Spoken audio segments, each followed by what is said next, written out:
세메뉴도 그렇고 자네도 그렇고 기록면에서는 뭐 올 시즌 손흥민 선수한테 다 크게 뒤져 있긴 합니다. 손흥민은 40경기 실전해가지고 공격 포인트가 23개인데 어우 되게 많네요. 그렇죠? 올 시즌 손흥민 선수 부진하다고 다들 얘기합니다. 두 선수는 15개씩. 그러니까 손흥민 선수가 토트넘에서는 최고 주급자지만 골닷컴 집계 자료에 근거해서 비교를 해보면 아스날 가면 지금 급여가 아스날 7위 수준이라는 거죠.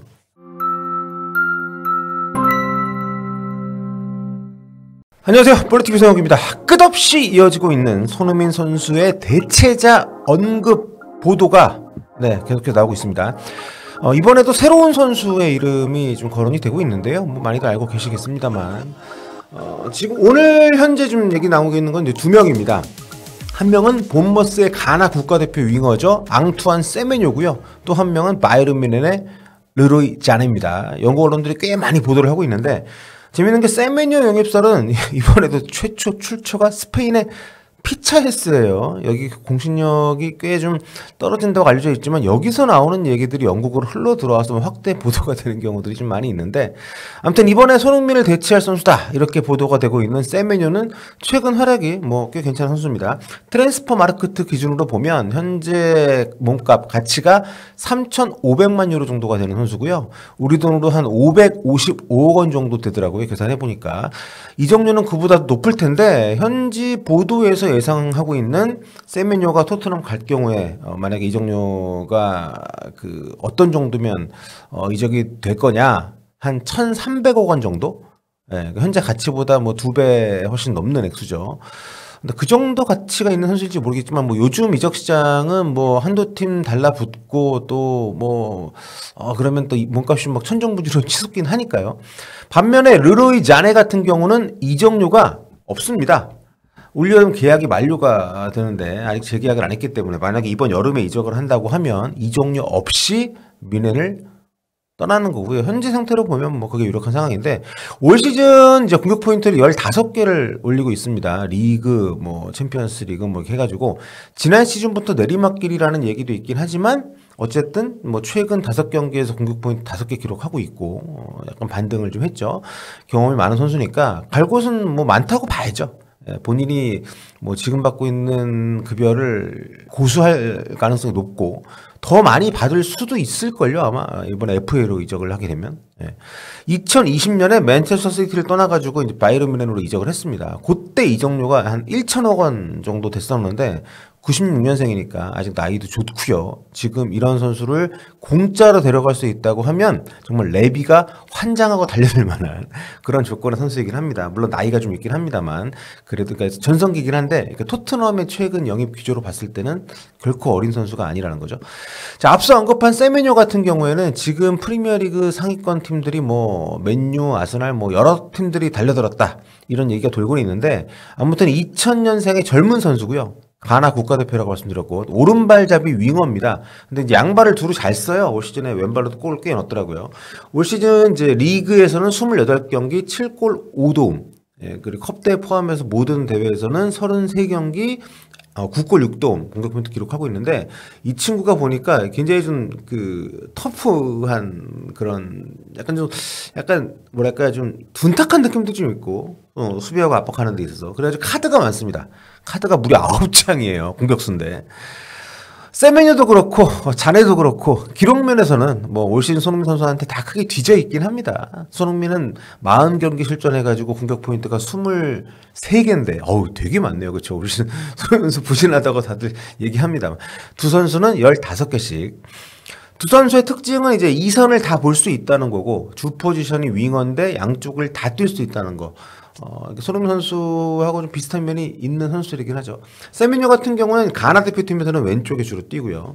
소속팀에서는 올 시즌에 전반기에는 주로 라이트 윙으로 뛰다가 후반기 들어서 우타라가 전진을 하면서 이제 브룩스 타버니아한테 오른쪽 내주고 왼쪽에서 좀 맹활약 하고 있습니다. 중앙에 있는 클로이 베르트랑 호흡도 굉장히 잘 맞는 선수고 왼쪽으로 옮긴 뒤에 성과가 좋아서 후반기 들어서 2골 4도움을 최근 추가하고 있습니다. 자, 근데 솔직히 지금 이 시점에 나오는 얘기들 뭐 각 팀들이 물밑 작업을 하고 있긴 하겠습니다만 저는 토트넘 그리고 손흥민 선수 관련된 얘기들은 솔직히 지금 보도들을 믿기는 좀 어렵지 않나. 개인적으로 저는 토트넘이 손흥민을 2026년까지 안 놔줄 가능성이 꽤 있다고 보긴 하거든요. 2026년까지 지금 계약이잖아요. 원래 이번 여름까지인데 그 1년 연장 옵션을 발동을 했으니까 이번 여름에 만약에 보낸다고 하면은 이적료를 좀 많이 받으려고 할 텐데 그게 결코 쉽지가 않죠. 만약에 사우디나 이런 곳이 아니라면 계약 기간 1년 남은 30대 중반으로 가는 선수한테 이적료를 많이 퍼부을 팀은 없다고 봐야 되니까. 그래서 좀 미지수가 많아요, 여러 가지로. 그러니까 지금 손흥민 선수의 토트넘에서의 거치 관련해가지고 예측을 하는 차원에서 보면 일단 손흥민 선수의 의지, 뭐 떠나려 한다면은 뭐 이적료 문제도 있고 이게 아직까지 다 좀 불투명합니다. 그리고 위에 스탯도 보셨습니다만 저는 토트넘이 적어도 1년은 더 연장 계약을 하려고 하지 않을까. 그게 우선이지 않을까라는 생각을 해요. 여러 가지 면에서. 그러니까 저 정도의 스탯을 뽑아낼 수 있는 공격수를 새롭게 영입하는 것도 쉽지 않습니다만 그 손흥민 선수가 그것만 하는 게 아니잖아요. 팀 내 여러 가지로 기여하는 바가 많은 선수이기 때문에 그래서 저는 지금 나오는 이적설 뭐 토트넘이 손흥민을 내보내려고 한다 이런 거 저는 좀 조심스러운 그런 관점에서 관망을 하고 있는 거고요. 만 33살을 향해 가고 있는 선수가 여전히 팀에서 경기력도 에이스고 캡틴의 라커룸 리더에 게다가 지금 뭐 손흥민 선수 보려고 경기장 찾아가고 또 뭐 스폰서하고 이러는 한국 그 국민들 또 기업들 이런 거를 토트넘이 여러 가지 종합적으로 봤을 때 포기하기는 쉽지 않다고 저는 보거든요.